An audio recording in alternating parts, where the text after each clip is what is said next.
ప్రభాకర్ చింతమనేని అనే నేను శాసనసభ సభ్యునిగా ఎన్నికైనందున శాసనం ద్వారా నిర్మితమైన భారత రాజ్యాంగం పట్ల నిజమైన విశ్వాసం విధేయత చూపుతానని, భారతదేశ సార్వభౌమాధికారాన్ని సమగ్రతను కాపాడతానని, నేను స్వీకరించబోయే కర్తవ్యాలను శ్రద్ధతో నిర్వహిస్తానని దైవసాక్షిగా ప్రమాణము చేయుచున్నాను.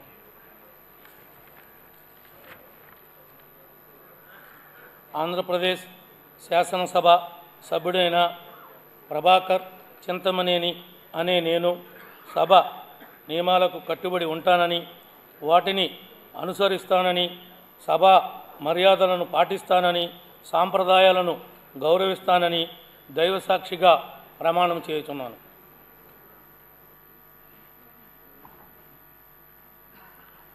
శ్రీ ప్రసాద్ బోడే.